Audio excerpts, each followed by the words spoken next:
रायगड जिल्हा काँग्रेस पक्षाची आढावा बैठक आज शेलघर पनवेल येथे पार पडली। यावेळी महाराष्ट्र प्रदेश सरचिटणीस राजेश शर्मा यांची प्रमुख उपस्थिती होती। जिल्हाध्यक्ष महेंद्र घरत यांच्या उल्लेखनीय कार्याबद्दल राजेश शर्मा यांनी कौतुक केलं। सदर आढावा बैठकीला अलिबाग, पेण, पनवेल, खोपोली, कर्जत, खालापूर, श्रीवर्धन, मुरुड, महाड तालुक्यातून काँग्रेसचे पदाधिकारी उपस्थित होते। प्रदेशाची चूक आहे का? विधानसभा तुम्ही फक्त भिवंडी सोडली, तो पण आमचा मित्र दयानंद इकडून तिकडे आल्यानंतर तो मुस्लिम समाज पेटला आणि ती येणारी शीट पण गेली। समोर पराभव झाला आमचा, तर तुम्ही बाहेरून उमेदवार टाकला, मग आम्ही काय काम करणार? तर अशा प्रकारे वाहतच काँग्रेस कोकणातली गेली आणि मग कार्यकर्ते आम्ही तर या मतदारसंघात तर वैयक्तिक आपण ताकद लावून शेवटच्या अध्यक्षांची नेत्यांची बैठक घेतली आम्ही, तरी सुद्धा अनेक तक्रारी आल्या आणि त्याच्यामध्ये कुणाकुणावर कारवाई करायची, काय करायची? आता आहेत तर राहिलेत की हाताच्या बोटावर लोक आमच्याकडे राहिलेत। अंतुले साहेबांचं वैभव आजी आमचे लोक जरी काही सांगित असले, एक ताकद होती। अंतुले साहेबांचं राज्य होता, तेव्हा काँग्रेसची हुकूमत होती।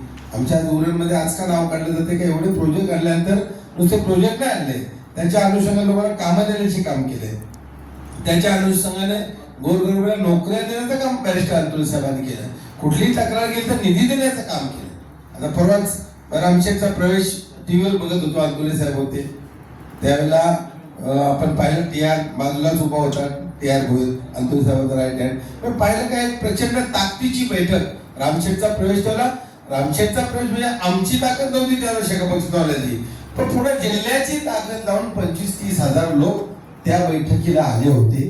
तो व्हिडिओ आहे, त्या बैठकीला दिबी पाटील होते, दत्ता पाटील होते, सर्व विलासरावांपासून प्रभारावांपासून सगळे त्याच्यामध्ये नेते मंडळी, प्रतापराव कदम सगळे हजर होते आणि एक माहोल त्यावेळेला आपला उद्भव। आम्ही खाली पडलो, पुन्हा आमचे मधुशेठ गेले, आम्ही तिथं बॅकफुटला आलो अलिबाग मध्ये, चांगले समोर आमच्या, पण त्यांनी उभाटाचा हात धरला। आम्ही सगळं काँग्रेसमध्ये उभं एकच शीट आम्ही मागतोय आणि जिल्ह्याची ताकद आणि फायदा हरणार नव्हता, हरियाणा हरणार नव्हता, पण आता मशीनच जर गुजरातला बनायला लागल्या तर काय होईल माहित नाही। आणि म्हणून काही आमदार चालले ते असे नाही चालले, प्रत्येकाची इन्क्वायरी झाली ईडीची।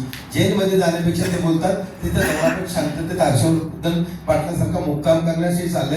ज्या दिवशी त्यांची होडी अशी उलटी व्हायला सुरुवात होईल तेव्हा हे सगळे काँग्रेस राष्ट्रवादीवाले पुन्हा आपल्याकडे येतील आणि काँग्रेसचे आजचे दिन आज न उद्या येईल तर जनतेला वाटतंय काँग्रेसचं सरकार आलं पाहिजे, जनतेला वाटतंय काँग्रेस या देशाला पुढे नेऊ शकतोय आणि म्हणून आपला प्रयत्न आहे।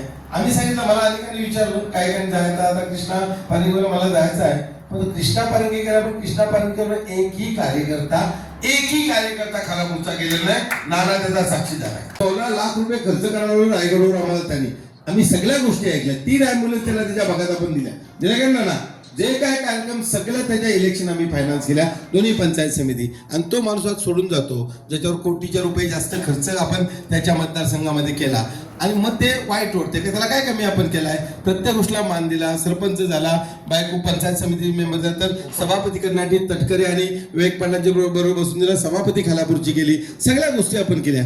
असा माणूस सोडून दुःख, पण आता तो लटकलाय। पण लोकांना जर लायकीच त्यांची दाखवून द्यायची असेल किंवा लायकी करायची असेल तर इतर पक्षामध्ये जा। तुम्हाला पण सांगतो, आमचा काय नाही, आम्ही कोणाला अडवत नाही, जायचं तर अहो काँग्रेस एकच आहे, अहो जाओ घर तुम्हाला, पण हे घर जे आहे हे सन्मानाचं आहे आणि परत आलो काय होणार आहे, कार्यकर्ता आहे तिथंच राहणार आहे। मुस्तफा गेले तर महामंडळ त्यांना मिळाला, परंतु ज्याने अंतुले साहेबांना शेवटच्या स्टेजला कर्जामध्ये टाकला, इच्छा नसताना त्यांना उभे केले, त्यांना 1-1.5 कोटीचा कर्ज काढायला लावला आणि अंतुले साहेब जाताना खरोखर दुःखी होते। शेवटच्या ब्रिज कॅन्डीला 3 वेळा मी भेटलो, त्यांनी सांगितले का मला शेवटच्या माझ्या आयुष्यात माझी इच्छा नसताना मला कर्ज उचलायला लावला आणि मला म्हणजे अशा प्रकारे मला जाताना माझं असं वाईट वाटतंय का माझ्यावर कर्ज आहे आणि माझी इच्छा नसताना मला उभं करून फक्त उभं केलं, माझ्या प्रचाराला फिरलं नाही। कार्यकर्त्यांना अशा लोकांच्या वचनं मुस्ताक पाहिजे।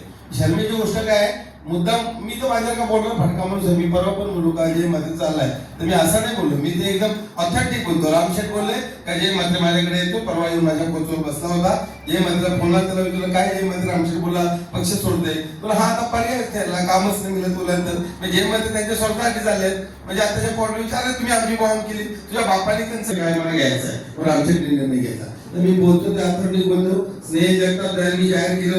टाइम्स डिजिटलला लाईक करा, शेअर करा, सबस्क्राईब करा आणि बेल आयकॉन दाबायला विसरू नका. Times digital.